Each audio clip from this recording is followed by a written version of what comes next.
What's up, guys? Good morning. I'm gonna give you another little update. Hold on, let me put on some music real quick. This is I'm gonna start putting on like my friend's music because so my video won't get taken down for copyright this time. Anyway, I just want to give you guys an update. I just got back from San Antonio a couple days ago from a vacation, and now I had a good time.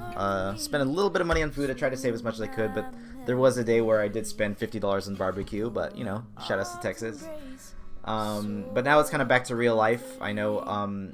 Right before I left, I made another video about how life's going, my job situation, and I do want to talk about that a little bit. So my friend, like right when I got home, my friend kind of hooked it up with an interview in the Bay Area, and I went to the interview. I even shadowed him yesterday, pretty much thinking, okay, I'm gonna take this job. It seems pretty good for me, but I discussed with my sister, because if I were to move to the Bay Area to get that job, I would have to stay with my sister, and I was under the impression that I would be able to stay rent free.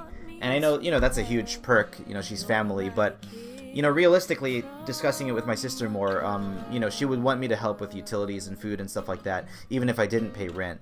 And that's very understandable coming from her. She has 2 kids and she's still trying to pay off her house, and I don't want to be like a freeloader or anything like that.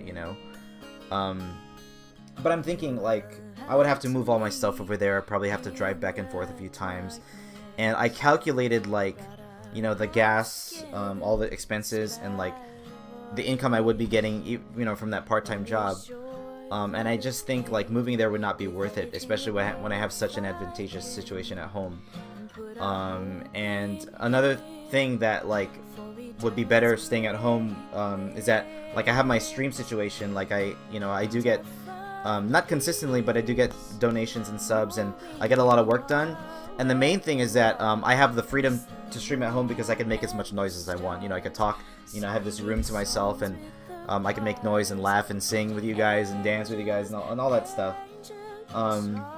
And like if I were to move over there, like I would be downstairs, kind of next door to 2 people in their own rooms, and even no matter what compromises I make over there, like I wouldn't be able to stream. And I think for me that's like a huge part of my life that like I want to preserve, that I think is worth it. But also, like, if I get a part-time here at home, it would affect the schedule of the stream, but it wouldn't affect the quality or it wouldn't affect anything at all regarding the stream, which is something I want to preserve. And I think, like, because I don't have to pay living expenses here at home, like, it's a gift obviously for my parents, but it's just something I should take advantage of. And so I think that I should keep searching, and I think I'm, after I've spent like all morning, like the past few hours, like calculating and like weighing the pros and cons of taking that job.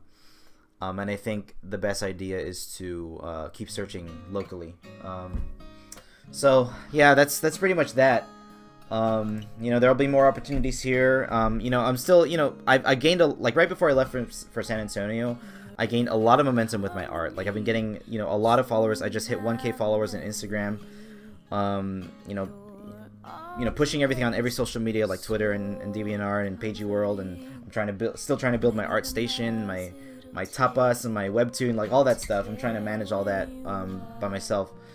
And it's not really a struggle. It's kind of fun, like, having more feedback. I think that's what's really fruitful about it, is that the more people I reach out to, the more communities I reach out to, the more feedback there is, and the more that kind of feeds back into my energy and makes me want to keep going.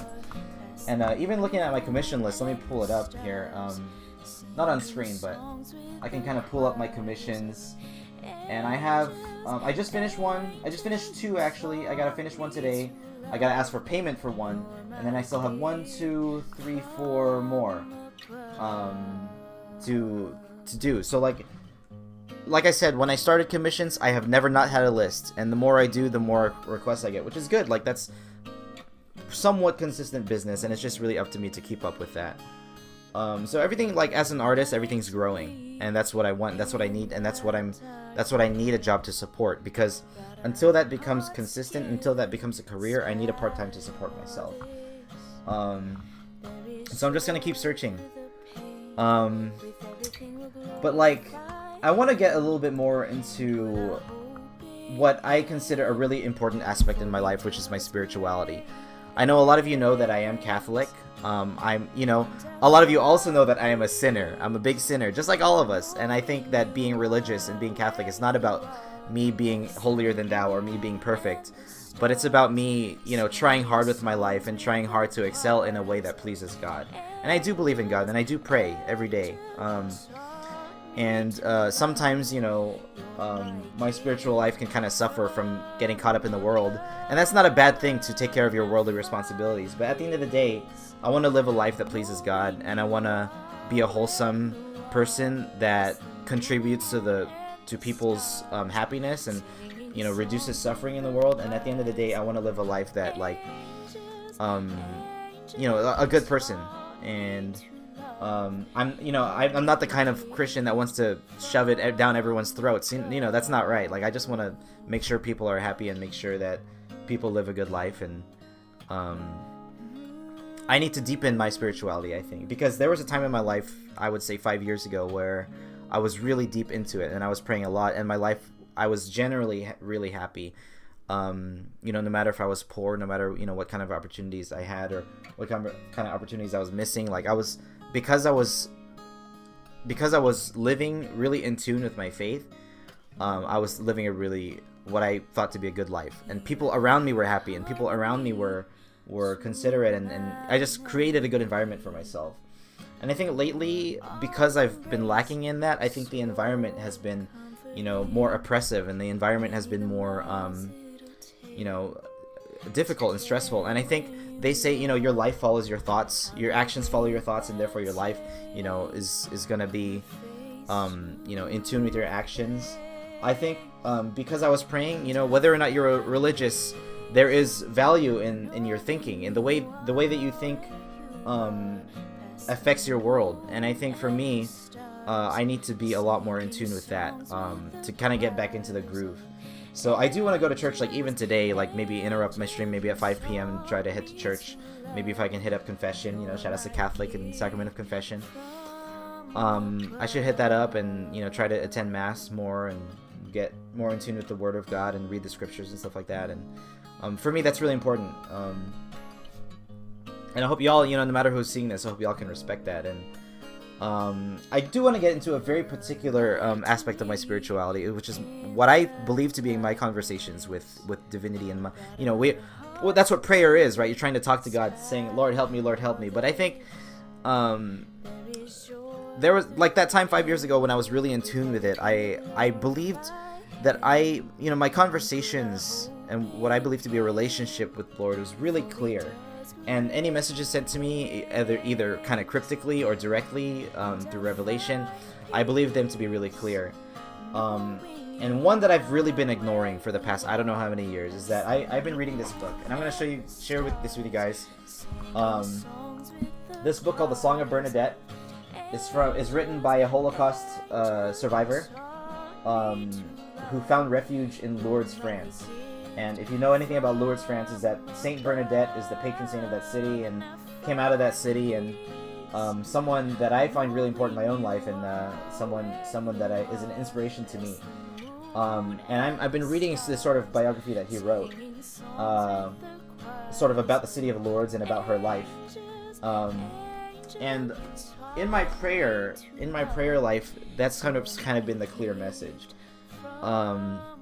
Is to read this book and to really be in tune with it. And I finally responded to that kind of message this morning, and I finally, you know, I'm barely into like chapter 5 or whatever. I'm on page 75 out of this, I don't know, 500 page book. I'm still in the beginning, and I found a little excerpt of the story that really related to my life, and it was about Saint Bernadette's mother, Louise. Her name is Louise, and she was really poor, and her husband was poor. And I think I relate to it because I would say that, you know, I'm poor. You know, I mean, I got a nice house and everything. I cannot say that I live in poverty, but I can say that I am not working and earning as much as I should be. And poor in that sense. I know that there are people who are way worse off than me. Like, you know, I got a nice house. I'm living with my mom in a nice house. I'm not poor in that sense of the word, but I know there are poor people that work hard, and in that sense, they are more rich in life than I am. I need to be working harder. And but there's an excerpt here that kind of reminds me to be accepting of my living situation and continue to do my best in my living situation. And it's sort of an expression of like the wife's exasperation of her husband being poor, and her being poor, and you know, she just got rejected like a work opportunity, and he doesn't have any work, and like they're just dealing with that, and they have like 4 or 5 kids to, you know, to take care of. And this is just I want to read like a little excerpt, like expressing the exasperation of Louise's situation, Bernadette's mother. So I'm gonna read it here. Louise knows too that a weak man needs to have his courage raised. There will be no washing up Millets on Friday, she tells him, but I'll hustle tomorrow. Something will turn up. Maybe at Madame Reeves, the judge's wife. Her husband, tomorrow, Subiru groans ironically. Cazenave won't even have dung to cart tomorrow. En garde, mon capitaine. She smooths his covers and waits for him to fall asleep. He is uncommonly gifted in the matter of sleeping, and she need not wait long. After a while, she lets her hands droop into her lap. She recalls that he was in a similar condition when, a year ago, he came home unexpectedly from his imprisonment on remand. He had luminously established his innocence of the malicious accusation. It had not been he who had stolen the oaken beams from Lafitte's factory. Such nonsense. What could he have done with those huge beams? Yet in spite of having fully established his innocence before the police commissioner Jacomet, Judge Rive, and the imperial prosecutor Dutour, the man had been broken for days, limp as a wet stocking and overcome by sleep. Odd how little pertinacity and sense men show when luck turns against them. Oh, when all is well and the 20 sou pieces jingle in their pockets, there's no end of boasting and talking and showing off. But they will stand treat round after round. But when bread is lacking and honor is lost, they drink by themselves and go to bed and sleep. Then it is the poor wife who has to strive and struggle to keep the family from utter ruin. And then she says to her kids, "Shut your mouths, you miserable brats," she hisses.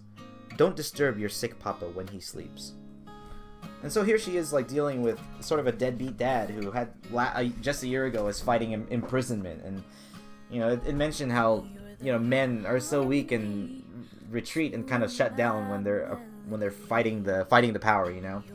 And she kind of has to pick up the pieces, and she's the one kind of keeping the family alive. And that's something I feel has happened in my own family, and something that I believe I've inherited from my parents. Like, you know, my girlfriend wants to become a doctor, you know, and here I am struggling with no degree and having to scrounge for a living. And that's just the situation, and I want to be real about it. And in order for me to kind of break out of this, or to at least continue striving in this, I have to continually putting maximum effort every single day. And you know, I don't want it to be a waste of time that I'm making these vlogs and sharing about my life, but that's real. You know, this is real. This is me. So I want to thank you guys for listening, and thank you guys, anyone who watches these. Thank you for being my friend. I'm very thankful. And this is a morning video. I'm gonna stream in a little bit. And I want to share with you guys also. I hope you watch to the end, because I want to share with you guys my layout. I'm gonna kind of pull up the stream layout here, and if you guys follow my stream, you guys have seen this already. But I'm gonna kind of make my webcam small. I'm gonna sort of demonstrate this here. This is my layout, right? I put my face. I put my face right here. Let me sort of fix this. I put my face right here. Put my display capture up here. This is my art. I have my little notepad notes here with my video notes. This is an art piece I just finished. I also have my Twitch alerts. I sort of have a slideshow here showing pieces that I've done in the past. I have my food BRB sign. I have my donation goal here because I want an iPad Pro. Some people do contribute, which is really nice. I have a sort of Bible verse of the day. Hope you guys don't mind that. I have my chat room. I have, I don't need that text file anymore. I can kind of delete that. I have my donations. I have my goal bar. Oh, that's the same thing. Oops. And then I have my bit bar for anyone who gives bits. And I have my viewer count, which is 0 right now because I'm not streaming on Twitch. But yeah, that's pretty much my layout, you know. This is a service I provide every day. Not really a service, but just kind of something to share with the people while I'm drawing, while I'm working. So, you know, guys, follow my Twitch, twitch.tv/Chokenator. Thank you for following my YouTube. Thank you for just being my friend and being a part of this with me. I kind of let this drag on a little bit, so that's all I'm going to share for now. I want to thank you guys. I love you. God bless. See you later. See you on stream. Peace out, guys.